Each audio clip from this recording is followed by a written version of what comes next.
ask yourself, what do I want my attitude to be when things go wrong? You're not going to say, I want to be annoyed, I want to be upset. When you ask yourself the question, what do I want my attitude to be? You're more likely to say, I don't want to be angry, I don't want to be annoyed about this. And having answered that way, you will make some effort not to be angry and not to be frustrated. And I'll give you an example where it helped me a couple of years ago. I was driving in the western suburbs of Chicago in heavy rush hour traffic. Came to a set of traffic lights, turned left at the traffic lights, and a few seconds after turning left, I noticed in my rear view mirror a mobile discotheque. Cop car, flashing lights.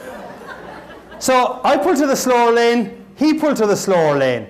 And I remember saying to myself, well, Holy St. Patrick and St. Bridget.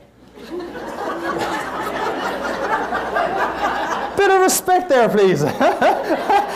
Holy St. Patrick and St. Bridget, what could that fine officer of the law want from an upstanding citizen like me? Now, that was the gist of what I was thinking. I may have said just one four-letter word. But for those of you whose mind is in the gutter, the word was oops.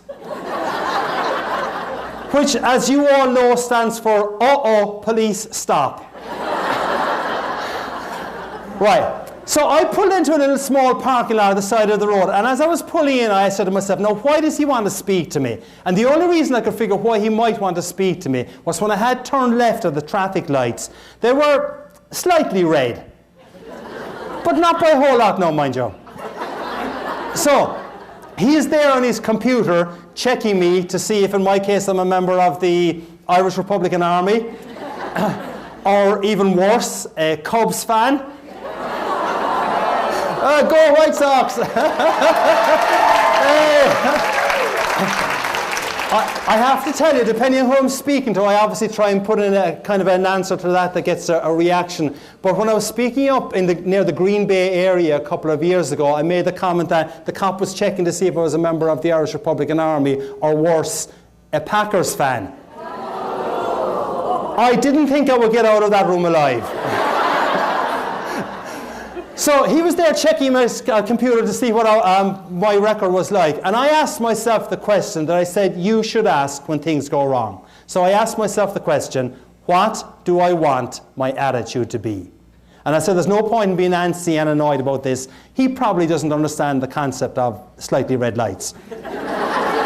So in my side mirror, I see him walking up towards me. And this being Chicagoland area, I prayed that he had an Irish name.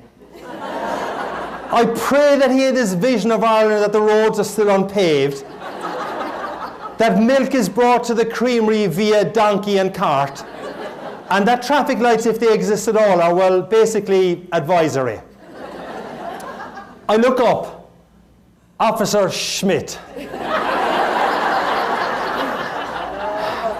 who proceeded to tell me in minute detail what I had done wrong. He asked for my license, and he asked for my insurance. Now, none of this is made up, I promise you.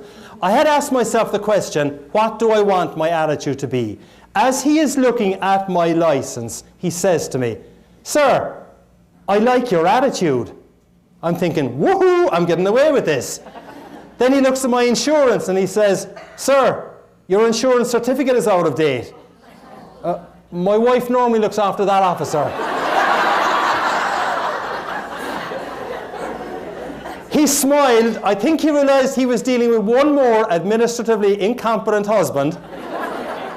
Ladies, you know the story, I'm sure. And he just handed back the insurance certificate to me, and he said, look, take it easy on that one. Now, I should tell you that this event happened on the 16th of March. Okay? One day before St. Patrick's Day. So the rest of the conversation went as follows. We're having great, good fun, and as you will see, it continued that way. So the rest of the conversation went, how much will this cost me, officer? He said, I'll cite you for the red light. I'll leave you go on the insurance. That'll cost you $75, sir. $75? Do you know how many pints of Guinness I can get tomorrow for $75? The guy cracked up laughing. I think he thought I was on crystal meth. And he said to me, sir, if I was to cite you for the red light and the lack of insurance, this would be significantly more expensive. You'd have to go to a traffic court. So I said, thank you, I appreciate the break you're giving me. I pull into a very small parking lot with only one access and egress, so I had to turn the car around and drive by Officer Schmidt. As I drove by Officer Schmidt, I kid you not, he waved to me with a genuine smile. That was how the conversation had gone. And I said, this is crazy.